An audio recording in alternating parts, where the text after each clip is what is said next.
Virginie de Coaching et Bien-être. Alors nous nous retrouvons pour de nouvelles guidances pour chaque signe astrologique pour ce mois de septembre 2020. Alors pour cette guidance, moi j'ai choisi, comme d'habitude, plusieurs oracles et tarots. On va voir ici avec le reflet de lune de Célia Melville, on va voir l'énergie pour chacun des signes pour ce mois de septembre. Ensuite, ici avec The Lonely Dreamer Tarot, on va voir le défi à relever pour vous, pour ce mois de septembre. Avec The Shimmering Veil Tarot, on va voir comment dépasser ce défi. Ici, le résultat probable avec Sawyer's Path Tarot Journey. Et un dernier message avec The Illuminated Earth Oracle. Voilà, pour vous encourager un petit peu dans votre défi à relever, si défi il y a.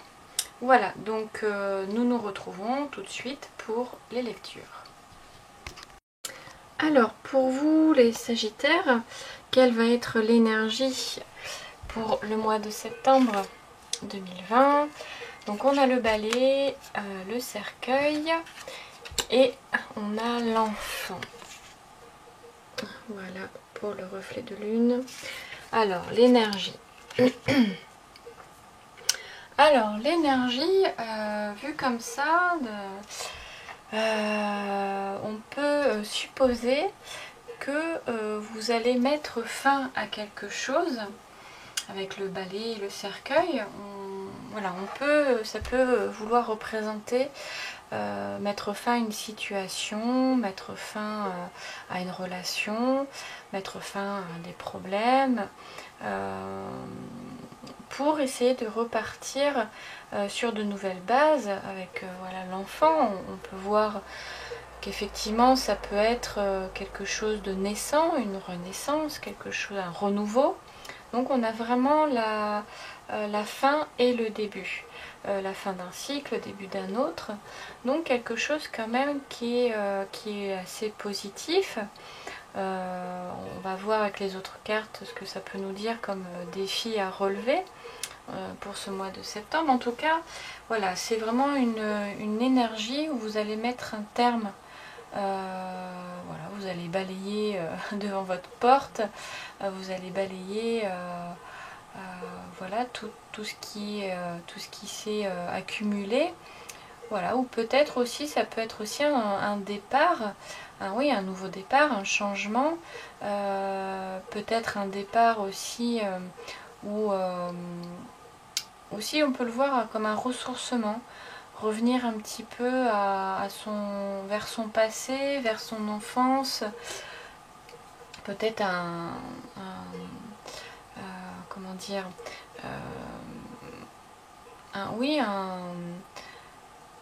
comme si de renouer un petit peu avec les liens de votre enfance aussi, on peut le voir comme ça. Peut-être aussi à une personne, à des personnes qui sont décédées dans votre famille. Voilà, essayer de créer des liens créer des liens avec les personnes qui ne sont plus. Ça peut être quelque chose de très spirituel, bien sûr.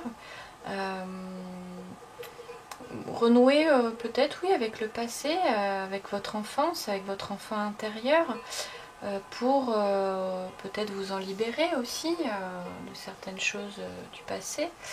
Voilà, donc on peut voir tout un cas de figure là-dedans, voyez ce qui vous parle. On va voir maintenant avec le défi à relever, on a le cavalier de bâton. Alors le défi ici pour vous, alors si on met un petit peu en lien avec les autres cartes, peut vouloir dire d'essayer de prendre du recul justement par rapport à la situation à laquelle il va vous falloir mettre un terme pour pouvoir renaître, pour pouvoir recommencer, pour pouvoir vous ouvrir à de nouvelles perspectives, de nouvelles opportunités, à des changements. Voilà, En fait, ça tourne autour de ça, votre défi, hein. C'est de ne pas vous braquer au changement aussi, hein, à tout ce qui est nouveau, à tout ce qui est inconnu, hein. Ça peut peut-être aussi vous faire peur, l'inconnu, et peut-être aussi vous empêcher de vous sentir un peu plus libre de vos actes, de vos actions, parce que oui, une certaine crainte du changement, de l'inconnu. Donc voilà votre défi en tout cas à relever. Comment relever ce défi? On a le 10 d'air, le 10 d'épée. Le défi, c'est en fait, c'est de doter, oui, de doter tout ce qui vous raccroche à votre passé, et d'enlever aussi ces peurs-là, ces peurs de passer à autre chose, d'aller vers l'inconnu, hein, comme je disais tout à l'heure, vu que c'est apparemment, hein, probablement, c'est votre défi à relever. Donc ne pas vous écrouler sur tous les obstacles mais qui pourraient vous empêcher d'avancer finalement. Alors voyez ce que sont ces obstacles. Est-ce que ce sont vos pensées qui vous empêchent d'avancer, d'évoluer, ou est-ce que ce sont vraiment des choses concrètes ou pas? En tout cas avec le 10 de l'air, le 10 d'épée, ça peut représenter un peu plus vos pensées qui seraient vos obstacles au renouveau, au changement. Donc voyez, posez-vous les questions, hein, qu'est-ce qui m'empêche, qu'est-ce que je m'empêche de faire ou de penser pour évoluer et vers un mieux-être, vers un renouveau. Qu'est-ce qui m'empêche de couper certains liens avec le passé. Voilà, essayez de voir ça. Et le résultat probable, on a le 8 de coupe. On est en plein dans les émotions. On est aussi entre le fait, effectivement, ça reprend tout à fait ça, de laisser et de laisser aller le passé, de laisser aller certaines de vos émotions, de vos blocages, de vos pensées, surtout de vos émotions, de vos sentiments. Ça peut être aussi au niveau relationnel, mais de ne pas vous détourner non plus de l'aspect lumineux, de l'aspect positif. Voilà, qu'est-ce que peut vous apporter le renouveau? Voyez plutôt ça que vos obstacles finalement. Parce que ces obstacles-là, qui sont vos émotions, vos pensées, peuvent vous empêcher de cheminer et d'avoir une clarté d'esprit, et de vous empêcher de voir l'aspect positif de la situation. Voilà. Donc pour vous, ne vous détournez pas du changement, du bénéfice que ce changement va vous apporter.